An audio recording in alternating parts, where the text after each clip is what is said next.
Hola, bienvenidos a la cátedra de PCB, Discursos Psicológicos Contemporáneos, para nosotros políticas del discurso para leer el campo psi. Estamos inaugurado el ciclo lectivo, por el momento también damos por inaugurado el ciclo lectivo de manera virtual. Un instrumento nuevo para nosotros. Estamos acostumbrados y formados a la transmisión a nivel presencial. Pero bueno, la época y las dificultades actuales nos llevan a tomar este instrumento para poder empezar el dictado de nuestra asignatura. Como les decía al principio, nuestra asignatura comienza allá por el año 2000-2001. El iniciador es el profesor José Luis Comas, con un acto fundamental, un acto fundacional, que implica reemplazar la denominación desarrollo psicológico contemporáneo, que es lo que figura en la currícula del programa de psicología, por discurso. No es lo mismo entender a la psicología contemporánea como un desarrollo a entenderla como un discurso. Más que entenderla, leerla. Leer la psicología como si fuera desde el desarrollo que leerla desde el discurso. Y ya acá también me tengo que corregir. En realidad no hablamos de la psicología, porque para DPCB no existe la psicología. Existen políticas del discurso en plural. ¿Por qué políticas del discurso? Ya les adelanté que la primera sustitución fue discurso en lugar de desarrollo. Y después hubo una nueva sustitución, un nuevo agregado a discurso, que en vez de hablar de discursos psicológicos contemporáneos, preferimos hablar de políticas del discurso. Ahora, ¿por qué desarrollo? ¿Qué implica hablar de desarrollo? Desarrollo es un término que proviene fundamentalmente del campo biológico. También de algunas teorías del campo social. ¿Y a qué implica hablar de desarrollo? ¿Qué es un desarrollo? Un desarrollo, tomemos la imagen de un rollo. Un rollo que yo desarrollo. O sea, algo que está desde el principio se va abriendo. También pensemos a nivel biológico, lo que se habla siempre de el desarrollo de los seres vivos. Nace, crece, se reproduce y muere. En el reino vegetal, en el reino animal, el ser humano. O sea, si yo planto, por ejemplo, una semilla de maíz, si hago lo correcto, la riego en el momento adecuado, le pongo abono, bueno, lo que haya que hacer, no conozco mucho de cómo hay que hacer con una semilla. Pero planto una semilla de maíz y si hago lo correcto, voy a obtener una plantita de maíz. Después vendrá el rendimiento productivo, pero ese no es un asunto nuestro. O sea, la semilla se desarrolló y terminó siendo una plantita de maíz. O sea, hay algo que está plantado y ya sabemos de eso lo que va a salir. Eso es el desarrollo.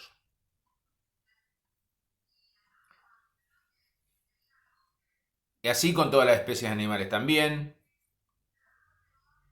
O sea que, digamos, hay un punto de partida que va evolucionando hasta la muerte, digamos, ¿no? Pero nace, crece y muere. O sea, hay una linealidad. No hay posibilidad de equívocos.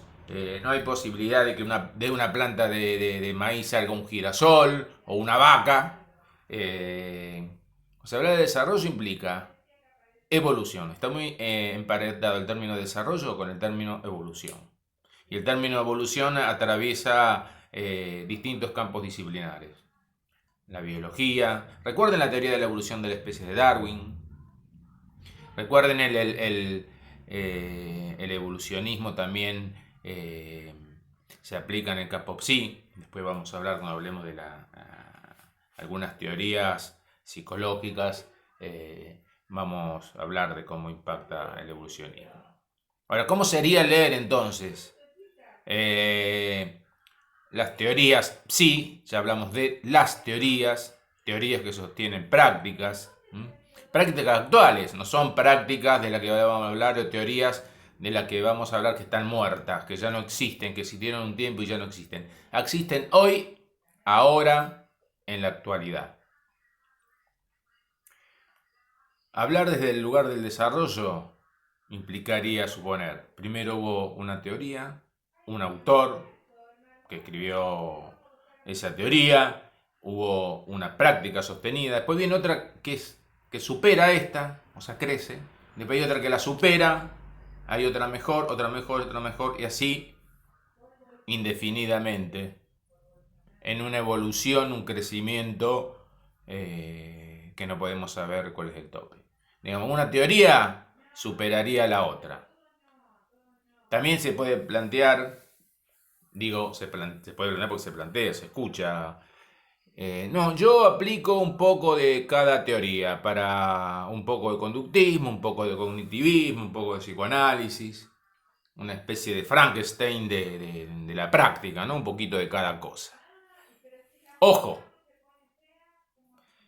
con eso, porque eso esconde un planteo. Siempre que alguien escribe, escucha, siempre que lee, siempre que alguien hace algo, lo hace desde algún lugar. Entonces, leemos el campo psi no como una evolución, no como un desarrollo, sino como un conjunto de teorías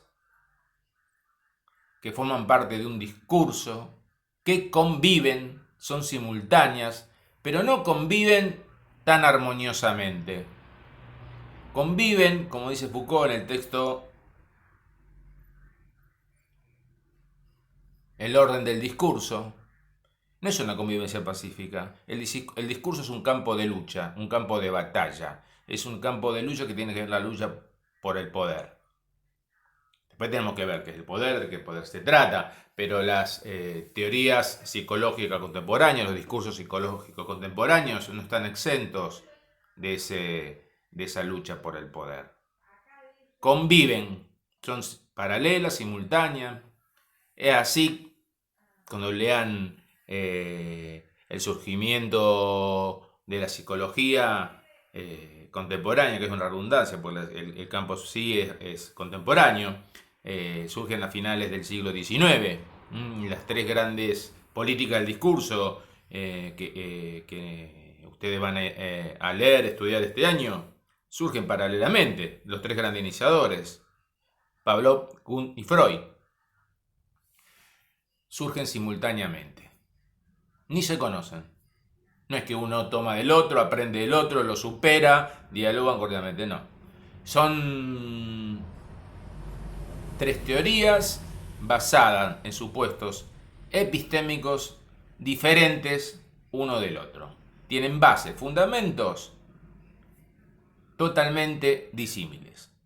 Después podemos decir, por lo menos en la manera en la que DPCB lea la psicología, que hay algunos similitudes, por ejemplo, en lo que vamos a llamar la política del aprendizaje y la política del conocimiento, hay ciertas similitudes. Y la otra política del discurso es la política del saber, inaugurada por Sigmund Freud. Hay una ruptura, hay una diferencia irreconciliable con las políticas del aprendizaje y del conocimiento. Las tres son diferentes, pero las políticas del aprendizaje y conocimiento tienen elementos en común. Tengan paciencia. Ya van a llegar a poder ubicar las similitudes y diferencias de cada una de estas tres políticas del discurso para leer el campo psi y cómo los autores van representando estas políticas del discurso. Entonces tenemos desarrollo, discurso, pero después ¿qué pasó? En aquellas reuniones de trabajo que teníamos cuando el profesor Coma estaba a cargo de la cátedra, siempre nos causaba a leer, a estudiar, a debatir, a escribir, a pensar, a reflexionar. Y en esas reuniones de cátedra, el grupo interno, el grupo de la cátedra, entre todos pudimos construir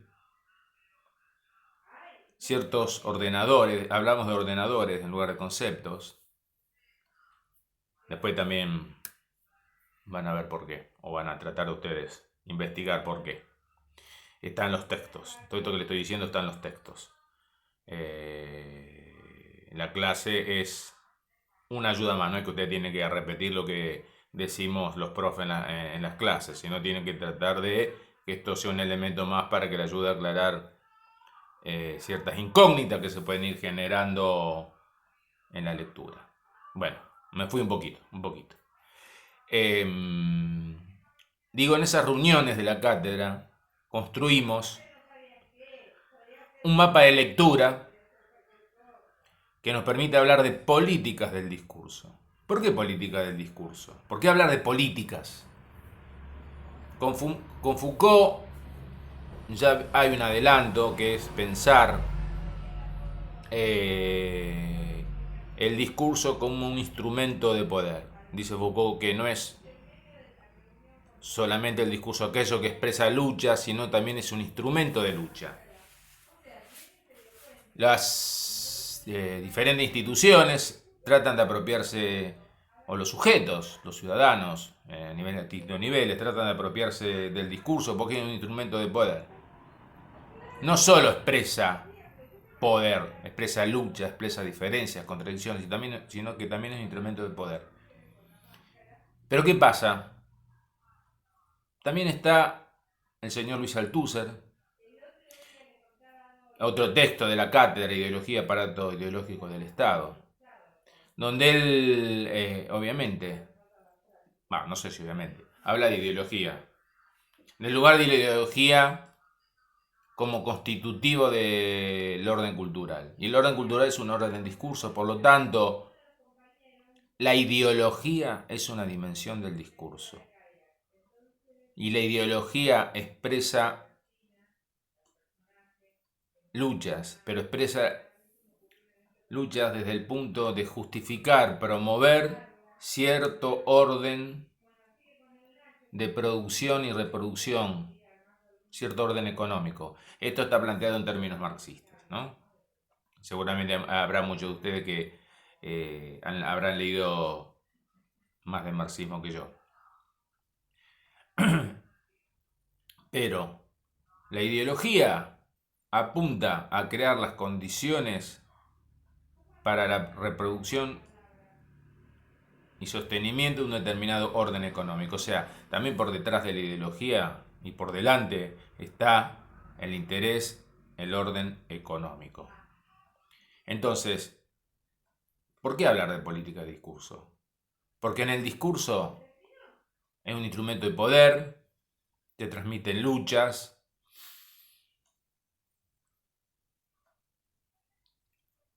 esa transmisión del discurso expresa una ideología. La ideología es inherente al discurso. No es como nos hicieron creer, no. En mucho tiempo, desde la dictadura de 1976, la mayoría de ustedes creo que no habían nacido en ese momento. Yo ahí estaba empezando el secundario. Luego, en los años 90, ya empezó a surgir. No soy profesor de historia económica, pero tomado por el neoliberalismo, creo que un poco también la dictadura crea el caldo de cultivo, está en consonancia con las políticas neoliberales, y además de hacer desaparecer muchísimas personas, también pretendió como dijo el profesor Coma en una entrevista que ustedes tienen en el aula virtual, hacer desaparecer ciertos términos, ciertos ordenadores, como la ideología.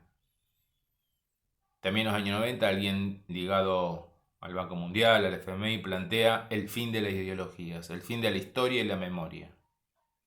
Una gran mentira. La ideología es constitutiva. Por eso cuando dije hace un rato que todo lo que decimos, lo decimos de algún lugar, estamos diciendo que nada de lo que decimos es inocente. Todo lo que decimos tiene algún efecto, es por y para algo, ya sea que sea un dicho consciente, un dicho inconsciente. Pero está dicho desde algún lugar y produce algún efecto. No sabemos qué efecto va a producir, pero algún efecto va a producir. Y para DPCB todo lo que produce efectos es política. Por eso preferimos hablar de política del discurso, porque expresa más claramente la fuerza que tienen los textos orales, escritos o todo lo que se dice. Pero acá también quiero hacer otra aclaración que muchas veces se confunde y se toma como caballito de batalla para defenestrar fundamentalmente el psicoanálisis. Hablar de discurso no es hablar solamente del orden de las palabras. Es también hablar de la ideología, pero también es hablar de los hechos. ¿Por qué? Porque cuando alguien, no, uno es un impersonal. Cuando decimos algo, estamos haciendo algo. Un decir implica un hacer. Y todo hacer está inscrito en alguna política del discurso.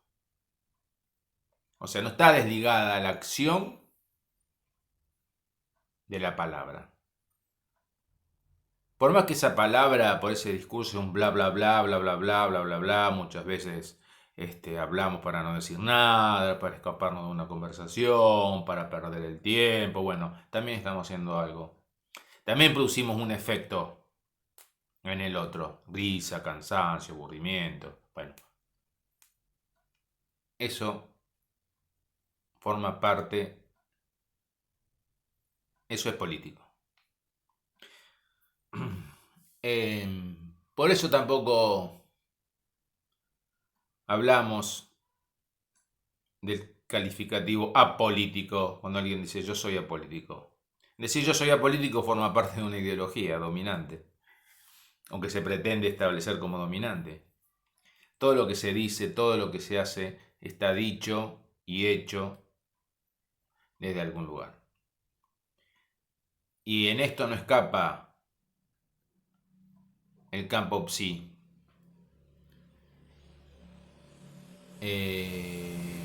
Porque todo el campo psi es un campo, es un recorte dentro del campo cultural. ¿Y qué es el campo cultural? ¿Qué es la cultura? La cultura es un conjunto de políticas del discurso. Es como una orquesta, en un libro que escribí, que está en la bibliografía, es como una orquesta, hay distintos instrumentos, distintos grupos de instrumentos que suenan todos más o menos armoniosamente, más o menos. Eso es la cultura. Hay distintos tipos de instrumentos. Está el campo psi, que se estarían los instrumentos de viento, están los instrumentos de percusión, el instrumento de cuerda, el coro, bueno. El campo psi sería como un recorte dentro de esa orquesta cultural. Hay otros campos, está el campo médico, está el campo sociológico, bueno, hay distintos campos. Dentro del campo psi hay distintas políticas del discurso. Por eso hablamos de políticas del discurso para leer el campo psi. Esto es algo que vamos a seguir trabajando durante todo el año, si bien forma parte de la primera unidad, es algo que lo vamos a seguir repitiendo y trabajando durante todo el año. No traten de entender todo, traten de escuchar al menos de oír, de que esto si le genera inquietud, ansiedad, si le genera preguntas y confusión, bueno, no somos malos, solamente estamos logrando lo que se logra cuando el alumno escucha por primera vez nuestra materia. Por ahí no se entiende mucho de qué está hablando, qué cosa está diciendo. Bueno, es una apuesta. De a poquito se van a ir aproximando a lo que estamos tratando de transmitirles. Política, discurso para leer el campo PSI. Hablamos de política de discurso, dijimos que lo vamos a ampliar. Hablamos del campo PSI, también lo vamos a ampliar. Pero ¿por qué para leer? ¿Qué es leer? Está bien, ustedes van a tener que leer muchos textos, muchos libros, van a tener que leer diferentes autores. Pero la lectura va más allá de tragarse los libros.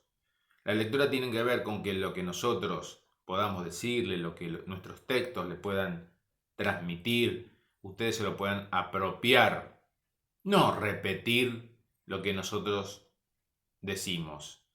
El examen nuestro no pretendemos que ustedes digan, como dice el profesor Martelo, como dice la profesora Infante o el que más le caiga en simpatía, tal cosa, como dice tal autor, sino que eso sea un instrumento para ustedes para que puedan leer el campo PSI.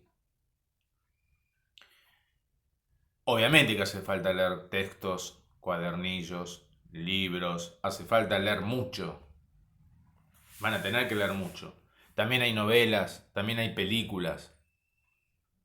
En realidad cualquier película, cualquier novela, cualquier texto, una película también un texto, hagan el ejercicio, cuando estén cada más entrado, de con qué política del discurso aparecen en una película, por ejemplo. No solo política del discurso del campo PSI, porque no solo hay políticas del discurso en el campo PSI. Nosotros nos ocupamos de las políticas del discurso para leer la psicología contemporánea, pero este puede servir, puede operar para leer las políticas del discurso de la cultura. De hecho, cuando le hablé hace un rato del neoliberalismo es una política del discurso. El socialismo, el marxismo es otra política del discurso diferente. Y no son estrictamente del campo PSI. No son del campo PSI. Sí tienen influencia. Sí está relacionado. Los ordenadores del marxismo, los ordenadores del neoliberalismo, los criterios, los fundamentos en los que se basan, tienen resonancia en autores, hay autores en el campo PSI que toman elementos del neoliberalismo o del liberalismo tradicional o del marxismo. Ya fíjense, escuchen por ejemplo esta cuestión de los fundamentos de la subjetividad del sujeto o del individuo. No es lo mismo hablar de individuo que de sujeto, no es lo mismo hablar de sujeto que de subjetividad. Plantear la constitución psíquica parte del individuo y que el individuo se socializa, que es lo que plantea Piaget, que lo van a leer también en uno de estos autores. Que plantear en la constitución subjetiva al individuo, al sujeto, como efecto de lo social, ya plantea una diferencia. Lo mismo plantear, poner el eje en el individuo que poner el eje en lo social. Estos debates que tienen que ver con debates claramente ideológicos. El pobre es pobre porque quiere, el pobre es efecto del sistema capitalista, de la sociedad de clases. Plantearlo de una o de otra manera es totalmente diferente. Y en el campo PSI también hay ordenadores, que son ordenadores que también están en otras teorías y que tienen su peso. Entonces, cuando hablamos de lectura, hablamos de poder operar con los ordenadores que nosotros le estamos transmitiendo y para que ustedes puedan hacer su propia escritura, su inscripción. Puede llegar un momento que esto haga acto en ustedes. ¿Qué significa que haga acto en ustedes? Ustedes ya espontáneamente estén, que se mirando una película o escuchando a una conferencia o escuchando las noticias y reconocen, este está hablando desde tal lugar, de tal forma. Bueno, no se alarme porque vamos a dedicarle un par de clases para trabajar los elementos porque los fundamentos de las políticas del discurso. De todo modo, repito, eso está en los textos, está en los libros que ustedes tienen que leer.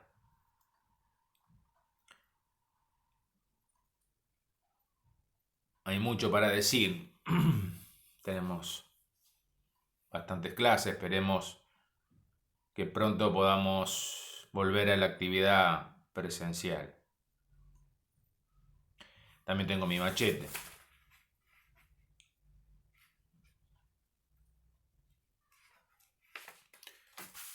Una de las cosas que usted tiene que hacer es manejarse con el programa.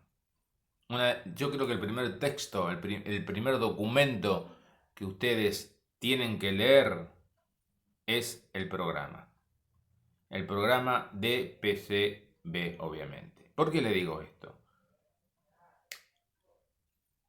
Porque en los libros que ustedes tienen para leer, en todos los textos que vamos a empezar a subir a la página, al aula virtual, algunos ya están subidos, también hay videos.